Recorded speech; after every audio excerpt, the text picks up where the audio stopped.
अस्सलाम वालेकुम। आज हमने पढ़ना है दिस, दीज, दैट, दोस।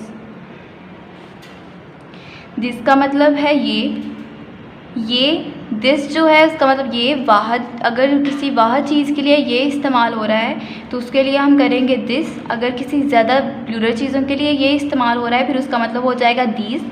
अगर वो जो है वो किसी एक चीज़ के लिए इस्तेमाल हो रहा है तो उसका मतलब हो जाएगा दैट। और अगर वो किसी ज़्यादा चीज़ों के लिए इस्तेमाल हो रहा है तो फिर उसका मतलब हो जाएगा दोस। दिस ये करीब की एक चीज़ की तरफ इशारा करने के लिए इस्तेमाल होता है। अगर कोई चीज़ आपकी करीब पड़ी है उसकी तरफ आपने पॉइंट करना है। अगर वो सिंगुलर है तो फिर आप उसके लिए इस्तेमाल करेंगे दिस। अगर वो प्लूरल है तो फिर आप उसके लिए इस्तेमाल करोगे ये। दिस और दीज किसी करीब की चीज़ों के लिए चीज़ की तरफ इशारा करने के लिए इस्तेमाल होते हैं।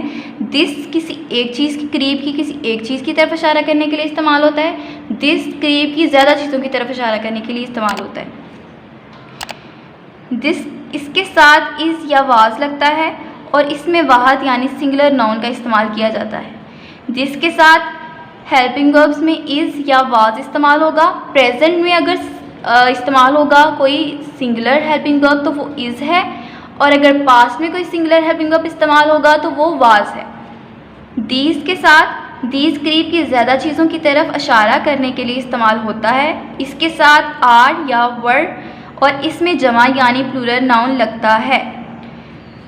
दीज करीब की ज़्यादा चीज़ों की तरफ पॉइंट करने के लिए इस्तेमाल होते हैं। ये चारों के चारों पॉइंट वर्ड्स हैं, दिस, दैट, दीज, दोस। अब दीज जो है ये प्लूरल हो गया तो प्लूरल के साथ प्लूरल हेल्पिंग वर्ब्स इस्तेमाल होंगे। प्रेजेंट में अगर प्लूरल हेल्पिंग वर्ब इस्तेमाल होगा तो वो आर है, और अगर पास्ट में कोई प्लूरल हेल्पिंग वर्ब इस्तेमाल होगा तो वो वर है। और इसके साथ अगर कोई नाउन इस्तेमाल होगा तो वो भी प्लूरल ही इस्तेमाल होगा। दैट वो दूर की एक चीज़ की तरफ इशारा करता है। अगर कोई चीज़ दूर पड़ी है आपने उसको पॉइंट करना है तो आप इस्तेमाल करोगे वो। अगर वो एक चीज़ है तो फिर आप इस्तेमाल करोगे दैट। अगर वो ज़्यादा चीज़ें हैं तो फिर आप इस्तेमाल करोगे दोस। इसके साथ इज़ या वाज और इसमें वाहद यानी सिंगुलर नाउन का इस्तेमाल किया जाता है। दैट दूर की एक चीज़ की तरफ इशारा करता है। इसके साथ इज़ या वाज और इसमें वाहद यानी सिंगुलर नाउन का इस्तेमाल किया जाता है। फॉर एग्जांपल अगर दूर कहीं चेयर पड़ी है, कुर्सी पड़ी है एक, आपने इशारा करना है कि वो एक कुर्सी है, वो कुर्सी है या वो एक कुर्सी है। अब वो एक है तो फिर आप इसकी ट्रांसलेशन अब जब इंग्लिश में करोगे तो कैसे करोगे कि that is a chair, that is a chair. अब दैट जो है वो सिंगुलर चेयर के लिए इस्तेमाल हुआ है। अगर यहाँ वहाँ 3 से 4 या ज़्यादा कुर्सियाँ पड़ी हैं तो फिर आपने उनको पॉइंट करना है, फिर आप कहोगे वो कुर्सियाँ हैं। अब यहाँ पे जो कुर्सियाँ हैं ये बता रहा है कि जो वहाँ पर जिस चीज़ को पॉइंट किया जा रहा है, जिन चीज़ों को पॉइंट किया जा रहा है वो प्लूरल है। तो आपने आगे वाला जो नाउन है उसके अकॉर्डिंग बताना है कि वो सिंगुलर है, प्लूरल है। तो उसके बाद जो फिर उसके अकॉर्डिंग जो हमारे पास ये या वो इस्तेमाल हो रहा है वो सिंगुलर के लिए इस्तेमाल हो रहा है या प्लूरल के लिए इस्तेमाल हो रहा है। फॉर एग्जांपल वो कुर्सी है, कुर्सी बता रही है कि वो जो है वहाँ पर जिस चीज़ को पॉइंट किया जा रहा है वो कहकर वो एक है, तो हमने इसकी वो की ट्रांसलेशन दैट करनी है। अब अगर मैं कहूँ वो कुर्सियाँ हैं तो कुर्सियाँ बता रही हैं कि वहाँ जो जिस चीज़ को वो कहकर पॉइंट किया जा रहा है वो प्लूरल है, तो वहाँ यहाँ पर फिर वो की इंग्लिश क्या हो जाएगी, दोस। अब जो दोस अगर वो कुर्सियाँ हैं, दीज आर चेयर्स, अगर वो कुर्सियाँ हैं तो दोज आर चेयर्स। अब आर जो है वो प्लूरल है आ गया है, मतलब प्रेजेंट में बात हो रही है। अभी किसी चीज़ को प्रेजेंट में, हाल ही में, अभी का जो वक्त गुजरा है इसी ज़माने में किसी चीज़ को पॉइंट किया जा रहा है। अगर एक वक्त टाइम गुजर चुका है, पास्ट में बात हो रही है, तो फिर आ जाएगा वो कुर्सियाँ थीं। अब वहाँ पर जो कुर्सियाँ थीं बता रहा है कि प्लूरल है, कुर्सियाँ बता रही हैं कि प्लूरल है, लेकिन हैं पास्ट में, गुजरे हुए ज़माने में बात हो गई है। अब पास्ट टेंस में या पास्ट जो हमारा गुजरे हुए ज़माने की बात की जाएगी तो उसमें अगर किसी चीज़ को हम पॉइंट करेंगे, किसी चीज़ के लिए किसी चीज़ को हम पॉइंट कर रहे हैं, उसके लिए हम कोई हेल्पिंग वर्ब इस्तेमाल करेंगे तो वो पास्ट का ही होगा। अगर वो कुर्सियाँ थीं तो थीं की जगह आप आर नहीं लगा सकते कि आर भी तो प्लूरल है। आर प्लूरल है लेकिन आर जो है वो एक स्पेसिफिक टेंस के लिए, स्पेसिफिक ज़माने के लिए इस्तेमाल होगा। कि अगर प्रेजेंट में किसी प्लूरल चीज़ के लिए किसी प्लूरल चीज़ को ज़ाहिर करना है, कोई हेल्पिंग वर्ब उसके साथ इस्तेमाल होगा तो वो आर होगा, और अगर पास्ट में किसी चीज़ के लिए कोई हेल्पिंग वर्ब इस्तेमाल होगा उसको ज़ाहिर करने के लिए तो वो वर होगा यहाँ पर, ठीक है, इसके अकॉर्डिंग।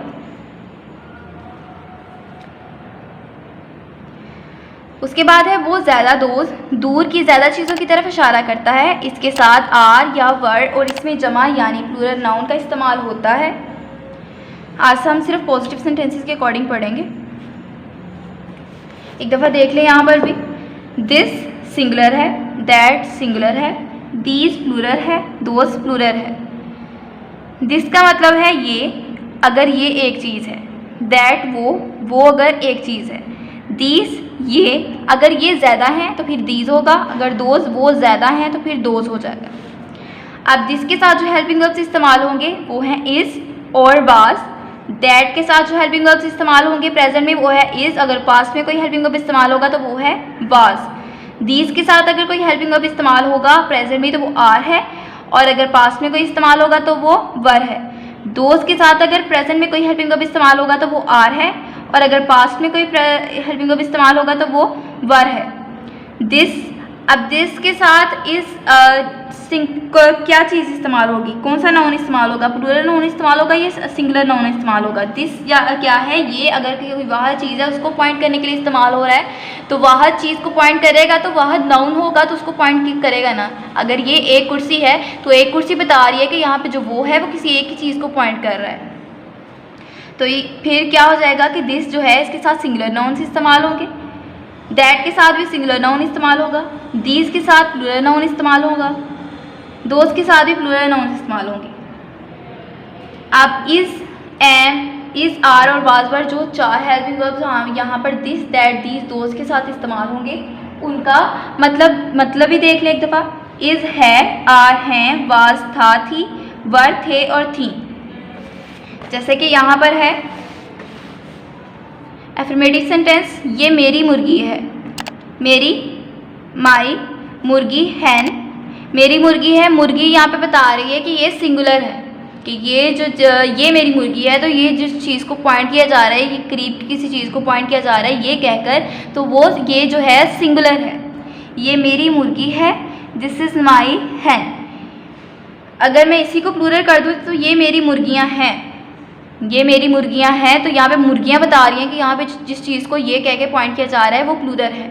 मुर्गियाँ बता रही हैं कि जिस चीज़ को यहाँ पे पॉइंट किया जा रहा है, कि यहाँ पे जो मुर्गी को पॉइंट किया जा रहा है, मुर्गियों को पॉइंट किया जा रहा है, तो ये प्लूरल है, ये यहाँ पर प्लूरल नाउन के साथ इस्तेमाल हो रहा है। तो फिर इसका मतलब क्या हो जाएगा, ये यहाँ पर ज़्यादा के लिए इस्तेमाल हो तो उसकी इंग्लिश क्या होती है, दीज। यहाँ पर दीज इस्तेमाल होगा। उसके बाद ये मुर्गियाँ हैं। अब दीज के साथ कौन सा हेल्पिंग वर्ब इस्तेमाल होता है, यहाँ पर बताया आर, दीज आर, दीज के बाद आर आ जाएगा। उसके बाद मेरी, माई, उसके लास्ट पर फिर नौ, मुर्गियाँ, मुर्गी हैन, और मुर्गियाँ क्या हो जाएंगे, hens. These are my hens, ये हमारी बतखें हैं। बतख एक, यहाँ पर बतखें हो गया तो ये प्लूरल नाउन हो गया, प्लूरल के साथ फिर आप प्लूरल ही पॉइंट वर्ड इस्तेमाल करोगे। ये हमारी बतखें हैं, तो यहाँ पे बतखें प्लूरल हैं, इनके लिए आप फिर आप जो पॉइंट वर्ड इस्तेमाल करोगे वो भी प्लूरल ही होगा। फिर यहाँ पर जो है दीज आर आर डक्स, ये हमारी बतखें हैं का मतलब क्या है, आर। यहाँ पर ये जो है वो बतखों के लिए इस्तेमाल हो रहा है, तो बतखें प्लूरल है, तो यहाँ पे ये जो है वो किसी ज़्यादा चीज़ के पॉइंट करने के लिए इस्तेमाल हो रहा है, तो ये की इंग्लिश हो जाएगी दीज। दीज के साथ कौन सा हेल्पिंग वर्ब इस्तेमाल होता है प्रेजेंट में, आर। यहाँ पर दीज के बाद आ जाएगा आर, हमारी, और उसके बाद बतखें, डक्स। उसके बाद यहाँ पर पास्ट टेंस के हवाले से बात की है। पास्ट में अगर किसी चीज़ को पॉइंट किया जा रहा था उसके लिए क्या इस्तेमाल होगा, वो तुम्हारा कंप्यूटर था, कंप्यूटर एक है, तो कंप्यूटर के लिए जो हेल्पिंग वर्ब इस्तेमाल होगा पास्ट में वो कौन सा है, वाज। कंप्यूटर के लिए अगर पास्ट में कोई हेल्पिंग वर्ब इस्तेमाल होगा तो वो वाज है। यहाँ पर वो तुम्हारा कंप्यूटर था, तो वो अगर पास्ट में किसी एक चीज़ के लिए इस्तेमाल हो तो उसके साथ कौन सा हेल्पिंग वर्ब आता है, वाज। और यहाँ पर वाज जो वो है वो किसी एक चीज़ को पॉइंट करने के लिए इस्तेमाल हुआ था, तो उसका मतलब क्या हो जाएगा, दैट वाज योर कंप्यूटर, वो उनके कैलकुलेटर्स थे। कैलकुलेटर्स ज़्यादा हो गए, अब वो जो है वो कैलकुलेटर्स के लिए इस्तेमाल हो रहा है, मतलब प्लूरल के लिए इस्तेमाल हो रहा है। अगर प्लूरल के लिए किसी चीज़ को पॉइंट करना है वो कहकर, तो उसका पास में उसके साथ हेल्पिंग वर्ब इस्तेमाल होगा वर्ड, और उसके साथ जो प्लूरल नाउन है वो कैलकुलेटर्स इस्तेमाल हुआ है। दोस्त के बाद हेल्पिंग वर्ब क्या इस्तेमाल होगा पास्ट में, वर्ड, उनके, देयर, कैलकुलेटर्स। एफर्मेटिव 4 सेंटेंसेस है, इसके साथ ऊपर जो इनका इंट्रोडक्शन दिया है कि दिस किसके साथ इस्तेमाल होगा, दीज किसके साथ इस्तेमाल होगा, दैट किसके साथ इस्तेमाल होगा और दोस्त किसके साथ इस्तेमाल होगा।